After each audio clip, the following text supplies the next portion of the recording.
Hello, hello, and welcome to the Sparkle and Thrive podcast. I am delighted today to be joined by Nick Streeter. So I've known Nick for several years now through the Oxford community and of course through my husband, Tim Foster, who has been an ambassador for SpecialEffect, and one of our investors, Sarah Seavey, who's also involved with SpecialEffect. So we have a very close tie between TechPixies and SpecialEffect.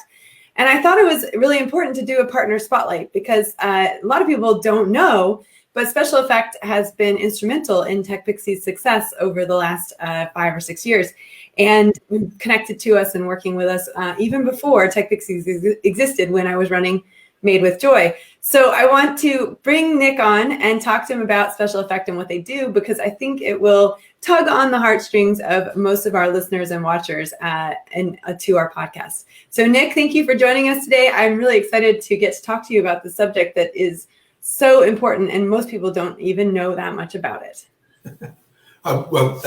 Great to be here, Joy, and sort of thank you ever so much for your kind words. It's been great. It's lots of links with Tim and Sarah and yourself, and I think you came to visit us about 7 years ago. And I know Tim came to the centre and he had to go eye control driving, and it was really good, actually. To be fair, it was really fast. Yeah, and when you talk about eye-controlled driving, you're talking about driving a car in a video game.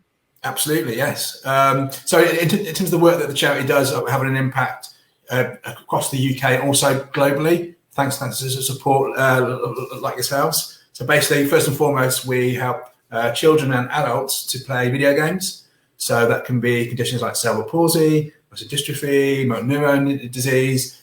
So children to play with siblings, play with their parents, to have fun and freedom. I think in the last year, technology has been so important. The fact that distraction and escapism is just everywhere. So that involves bespoke solutions with controllers. So there's Xbox and your PlayStations, but also in terms of eye control. So you can play a driving game with your eyes, but also excitingly in November we launched eye gaze games. So the last 4 years in development, so you could be in Oxford, playing eye control chess against somebody in Australia or America or anywhere across the world.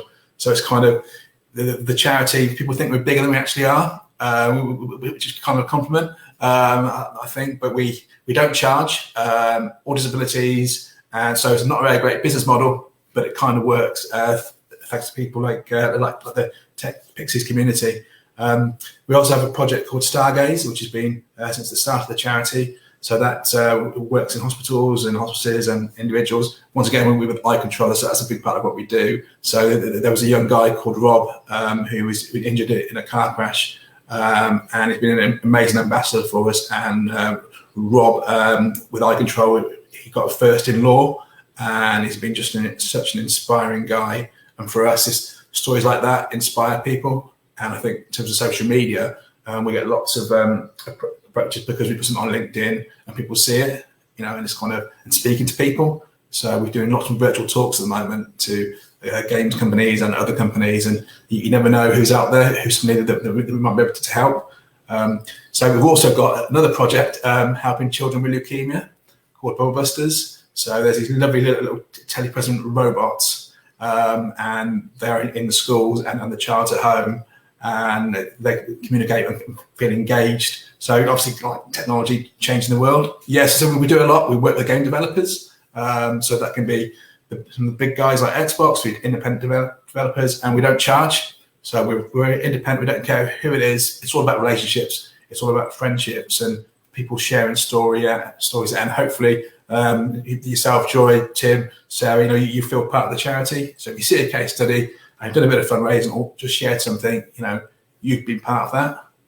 Yes, so that's kind of a potted sort of history of SpecialEffect with 15 years in the next year.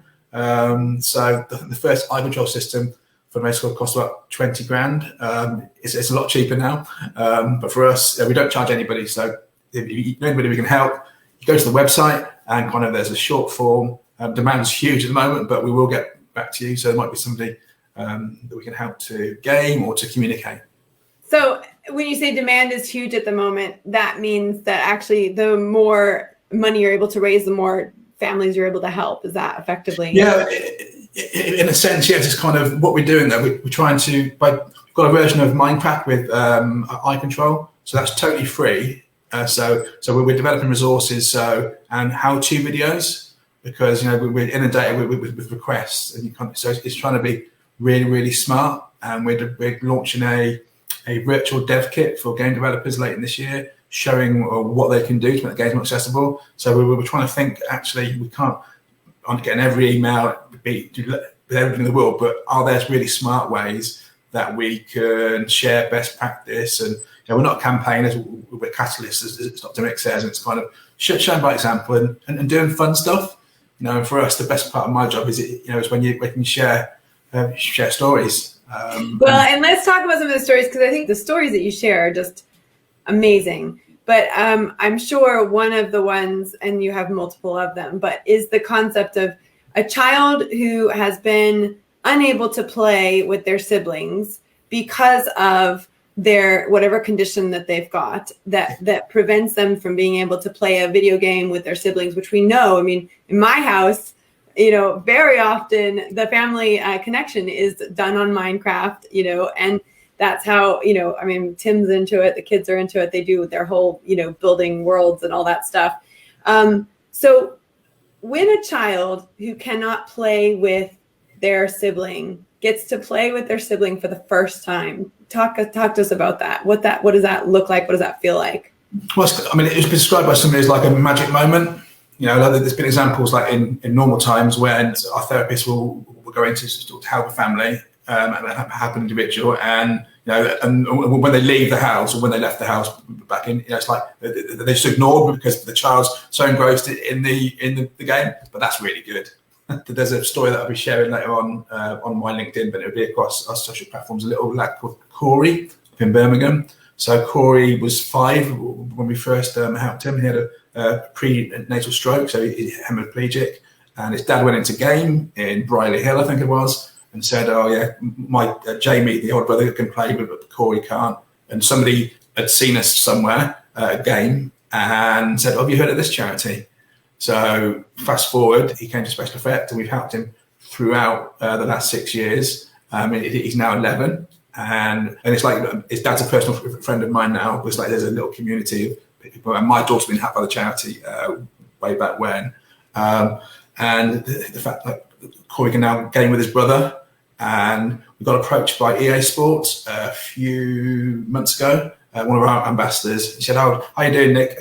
We've got these few virtual mascot spots, but you can help." He's now a Man City fan, so we arranged for him to be a virtual mascot. His picture was on the big screen. He got a signed shirt. So it's not about money. My job is, I'm a fundraiser. We need to raise money, but actually it's about people feeling part of stuff and being flexible to do exciting things. And I think we've got a little video that we can share next week, but it's actually making sure that people like yourselves feel part of it and don't feel you have to fundraise, but just it doesn't matter. It's kind of the fact that you share something on a LinkedIn page. Well, let's talk about that, because one of the things we say in the Social Media Superhero Bootcamp is you want to create kind of irresistible content. This idea that, if you ask a question, it's an irresistible question that people want to answer.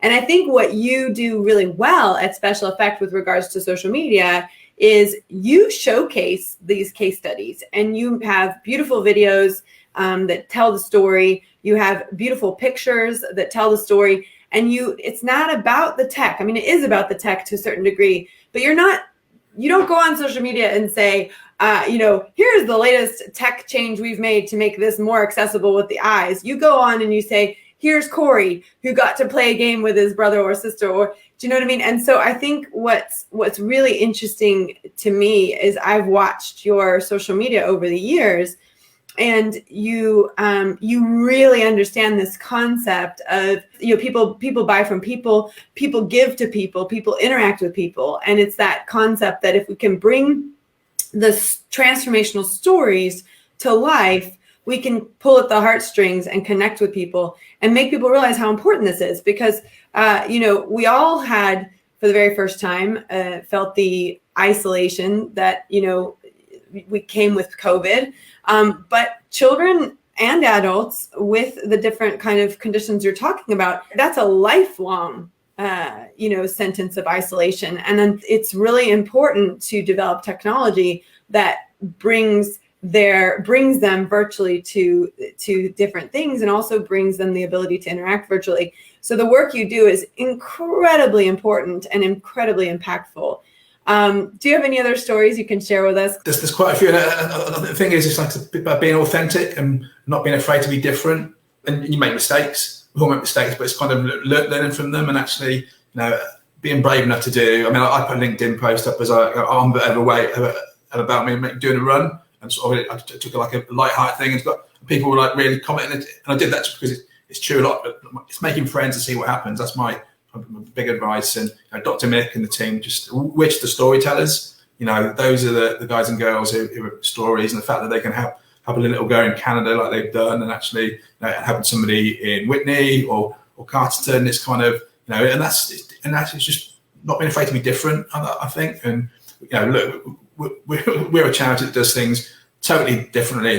Breaks a bit of conventions, I think, but we're authentic and we all deeply passionate care. And the fact that when lockdown hit, we thought, we'll do a quiz, but we don't want to do a quiz like everybody else. So I texted Tim for a question. Stuart Pearce, the footballer, sort of via a friend, did one. And people might say, that's kind of, those people. Well, we don't. We know people who know people, and it's actually, and it's not about the fundraising. We deliberately, we've got an event with English cricketer next week doing a Q&A. Now, I know we could charge a lot more, but we don't want to.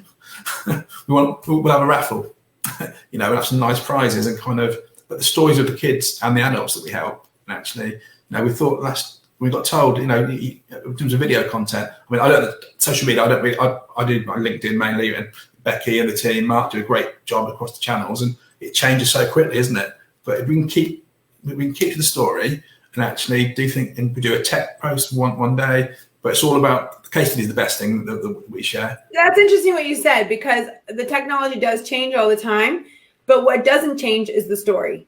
What doesn't change is the transformational impact you're having on people's lives. So the beautiful thing is that no matter what the change that happens, you just mold the story to fit what's going on. And I think that's the important thing. As long as the team that is working on the account is willing to try different things, that's so important. I just listened to a really, really great interview with a guy named Steve Bartlett, who wrote Happy Sexy Millionaire, and who also, which is a brilliant book, by the way, but he was being interviewed about kind of what should you be doing in social media in 2021. And he was just basically like, experimenting. That's what you should do. He said, and we know, early adapters to Reels, they have huge benefits from that. Early adapters to Clubhouse have had huge benefits from that. And it's kind of that willingness to say, okay, well, the story is the story. And then how do I leverage the algorithm and the new technology to get that story out to more people, And we were joking, we had a TikTok workshop recently with Plassy, who you probably know. She's in the Oxford space. You might know. Yeah. Yeah, you know her. Everyone in Oxford knows, it's a small circle. And this podcast goes out to people all over the country. But Oxford is very tight-knit. You kind of know who's who. But Plassy has built up this huge TikTok following with 50,000 followers almost overnight by being willing to talk about being a single mom, being willing to talk about mental health. And she's funny, and she creates these funny videos. And I think the thing is that, the storyline is the same. Single mom and mental health, let's talk about these things in a positive way. The medium changes, but you just adapt to the medium and you get the story out there. And I think what the work you're doing is amazing. And the fact that you have been able to adapt to it, but also understand the power of stories is so, so important. I agree. And I think it's the stories of the volunteers as well. It's not just it's about the people involved, and they're the guys who do all the girls who do the great work. We just tell them about it and actually say experiment, be different, and actually just because a huge charity like SpecialEffect are doing something or cancer research doesn't mean that that's right for you. For me, it's not about numbers at all. You've got, so what? It's about the quality of people that you've got, and also things like if you want a story. What I often do is I email people a bit old school and say, look, we've got this story coming, and so is there any chance that you could share it? Just like and pick up the phone. I'm really old school. Where actually, people and say this is coming, and then who are your contacts in a particular company that you want but not asking for money. Say, can you share this story? Yes. It's the key. I mean, it sounds a bit, and ask advice. People are generally lovely, and ask people what they think, and don't get offended. I mean, ultimately, we want to try and make the world a better place with technology. And actually, we want to be here. And for us as an attitude, we always play as if we're 1-0 down. We don't get complacent ever. We're all driven and say, well, what's next? The best part of the week is when Mark admit me. So this is the case study for next week or in 2 weeks. And there's some amazing stuff that come in later in the year, and actually being flexible and saying, actually, should we wait until that one? And don't. There's so many days. We don't have to do every one. We don't have to do every Throwback Thursday. We don't. It's let's do what's good for us, not what we. I love that. That's so important to hear as well, because I think it's really interesting when I ran a blog in Switzerland where I was helping people connect with the local community and with each other. I had so many things I wanted to tell people. I would get really excited and I'd bang out 5 blog posts in one day and just publish them all. And when I was stepping away and was leaving Switzerland and moving to the UK, and I had to hire someone to take over, I was telling her what I do and how I do it. And, and I at that point had created over 400 articles, and, I was just pumping them out all the time. And she was like, whoa, that's not a pace that, I can do. But she said, also, what if we were to drip feed this information and, rather than just blast people with it, actually drip it out. And I think that's a really important concept, that actually you can stockpile what you want to present. And actually by doing that, by stockpiling stuff and by building up an arsenal really of the stories and the information you want to get out, then you can pace it out and pre-schedule it. And then actually it takes off this pressure of, I got to create content all the time. And you can actually I like to say, you like to let content percolate. I always say, for example, with Instagram, it's a mistake to post every day. That's my own personal opinion. Number one, you got to keep that up. That means creating 365 posts a year, which is craziness, right? So what if you were to just do 2 or 3 posts per week, let those sit there and get people to respond to them and connect with them. And, then you go from 365, if you were to cut 4 out per week, that's a lot. That's over 200 posts you're knocking out. You don't have to do anymore.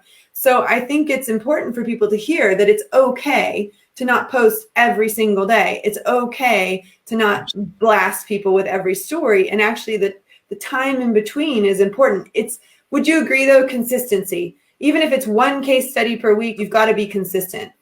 Well, for us, I mean, it changes. It's I think the thing is, to a certain extent, there's no rules, which is kind of exciting. I would say you can go back to stuff as well. So Corey's story, so your audience go, we remember Corey. And an email this morning from somebody said, hasn't he grown up? One of our supporters. And it was and they saw him with his big ginger hair when he was 6, and now they've seen him 11-year-old. And actually go back, don't be afraid. You've already got, what content have you got? We're constantly finding stuff. Do you remember that? Oh yeah. We've got a big car rally coming up next year, Twin Town Challenge. And there's people there, people from Oxfordshire and further afield, dressed as Scooby-Doo.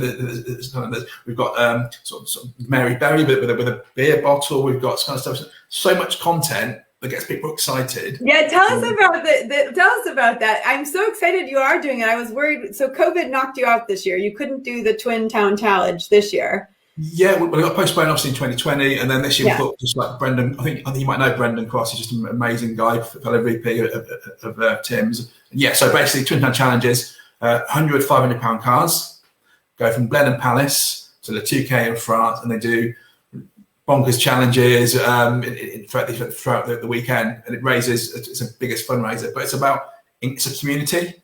When you say 100 to 500 pound cars, what does that mean? You buy a car that's between 100 and 500 pounds, and then you decorate it? So basically, you can pay £500 for a car. Okay. And basically, that's your limit, and then you spend anything you want on it. And we've had ice cream vans, or we've had limos. So there's been some cheating going on, I think. And they go from, and basically, we have challenges that we go around. We've been around Silverstone, Brands Hatch. We have a street party in France. We do treasure hunts, and it's literally next April, May, 400 people will go to France. Those people that in the business community, and just have a lot of fun, and they raise a lot of money, and we're really grateful But how long does this car journey take? It's a bank holiday, so you'll leave Blenheim Palace in the morning. We get your breakfast. It's such a lot of fun, and you can earn points. Like you get people that you know that record you a message saying good luck. It's just it's the best weekend ever. I mean, I would say. Lachelle, who's our events coordinator, she's listening right now. So, Lachelle, that is our Q2 event next year. We're gonna go. We're gonna get some Tech Pixie cars going. It's gonna be Look, see, Lorna says Tech Pixie star car. Exactly. You don't even know what's hit you. So that's brilliant. Of course, I've known you for years, and I love just connecting with you in general. You guys, last time I saw you in person, you had won a huge award. So it was the Oxfordshire Business Award for...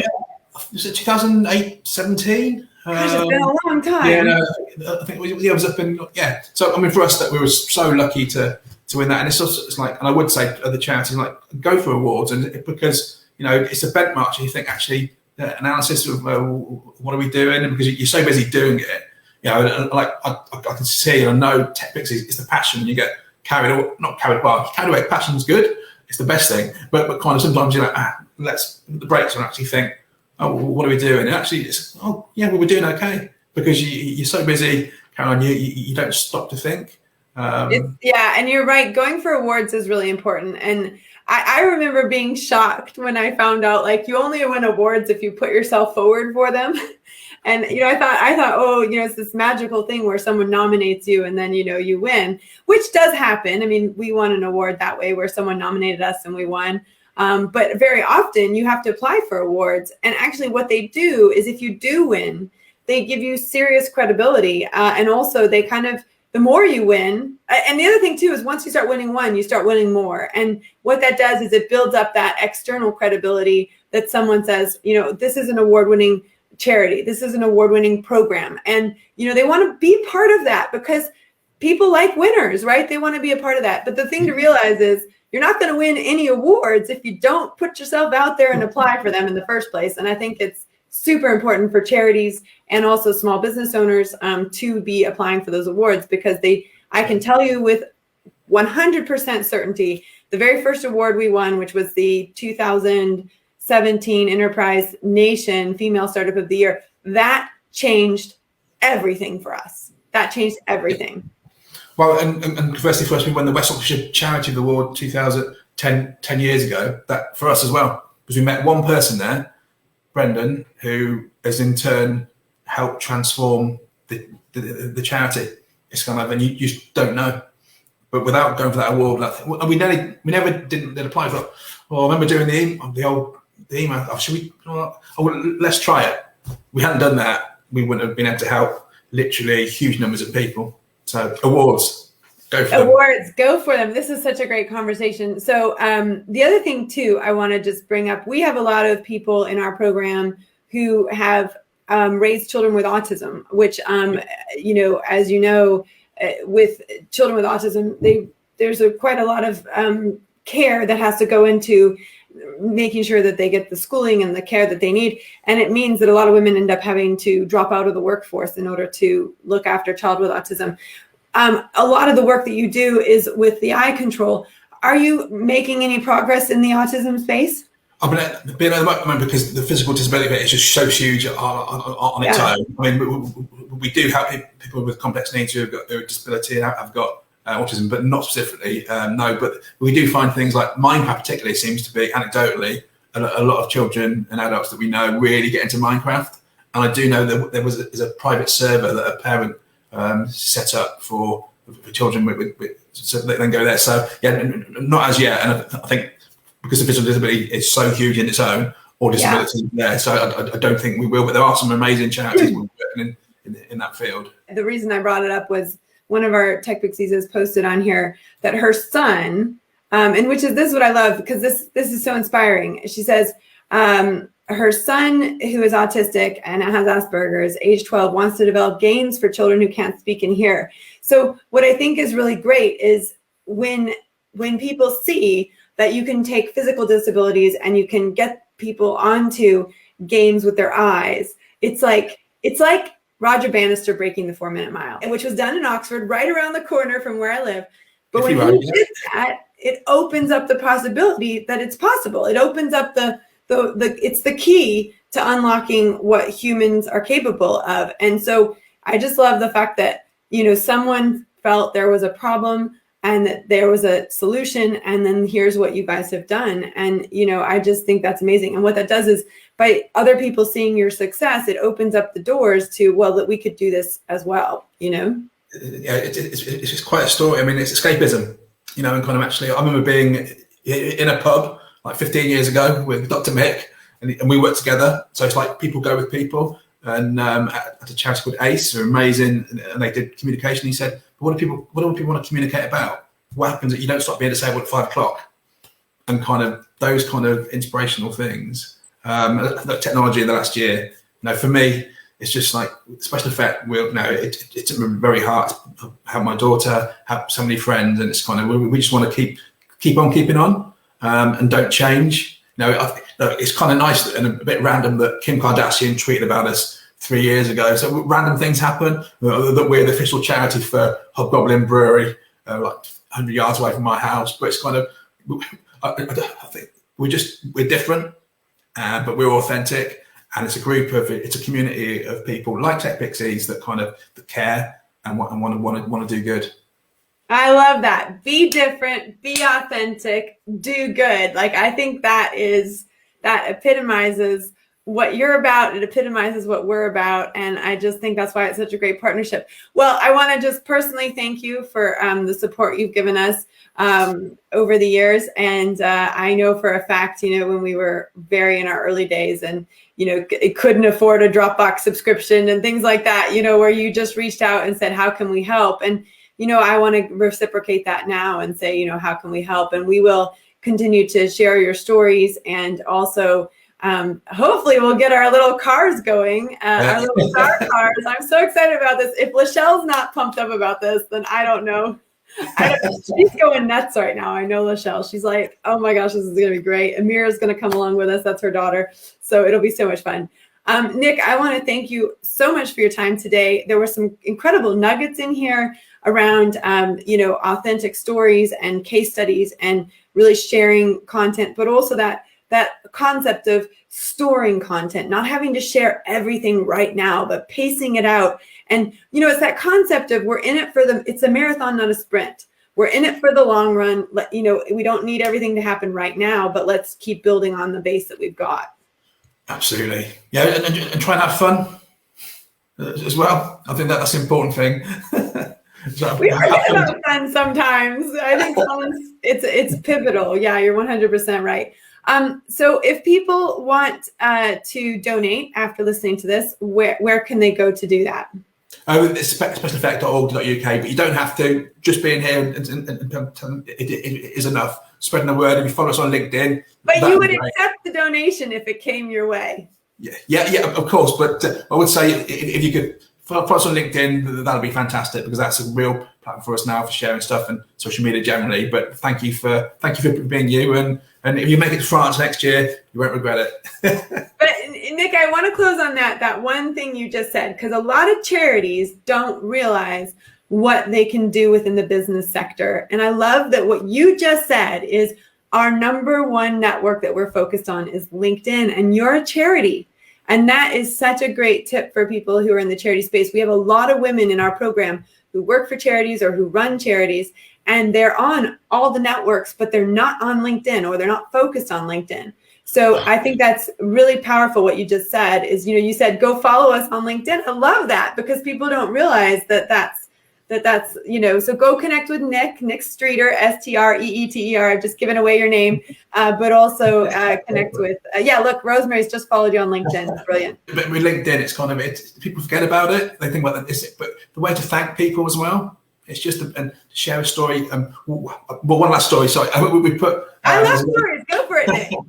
So there was a little lad that we helped who's got leukemia, a little lad called Luke down in Devon. So he's got this little robot called Nick. It's just coincidence. And basically his robot was taken onto a tractor with his dad, and he was at home. He can't leave the house. It was great. He's feeling a bit down, and his favorite game is Train Simulator. So I literally put up a post on it and say, does anybody know the makers of Train Simulator? Within 2 hours, there was somebody in Switzerland, the developer there, got in touch, and they sent him a big swag and a farm simulator game and stuff. So it's not about the money. It's not about the money. It's about helping people. But this is why those stories are so important, because that's what this is all about. It's about humanity, and it's about recognizing that we are all different and we all have different needs. And actually, we can take a moment out of our day to brighten the day of somebody else, you know? And I love that the developer sharing the story with the developer made the developer want to improve that child's life and give him a better day. And I think that's what life's all about. It's about making things better for other people. And if you're doing that, you're doing your job in this world. Definitely. And actually, don't just always ask for advice. It's the best thing ever. You know, actually, what do you think? You know, just involve people and just try and be nice, do good. That's so true. And we're doing some. We've got some really exciting plans in the next year, and if I try and sit down and formulate what the language around it, or what I want to do, or exactly this or that, I will not have as good of a result as if I go to the community and say, answer this question. Or help me out with this. And I will, our entire social media superhero bootcamp is based on the fact that I went into the community and I said, we have to rename this, and I have to come up with a new theme. What theme should I do? And everyone put in different input. And in the end, it was someone suggested social media superhero. And I was like, yes, that makes 100%, and then all the creativity was unlocked. And so I think you're right. Having those conversations, connecting with your community and getting the feedback from your community is massively important to creativity and moving forwards. Definitely. Do you listen to the High Performance podcast, the one with Jake Humphrey? It had Stephen Bartlett on there. Cool. I'll have to go check it out. I'll send what's up to Tim to pass it on to you, but it's kind of, they said like success doesn't happen in straight lines, and it's kind of, there's some really worth looking at. I mean, I follow it to get inspiration from different areas. That it's people, charity, business, football clubs, rowing clubs, tennis clubs. It's just people, PTAs, and I think just learning from people and just trying to have fun and be nice. Yeah, have fun and be nice. There's so many good clips here, Nick. Well, thank you so much for coming today, and thank you to those of you who listen to this. Please go check out SpecialEffect. Definitely follow them, connect with them, share their stories, and like Nick said, yes, it's great to get some money, but more important to share the stories, because you don't know who you're going to impact by sharing that story, and you don't know how it'll boomerang back to the charity. So please do share those stories. Thank you, Nick. No worries.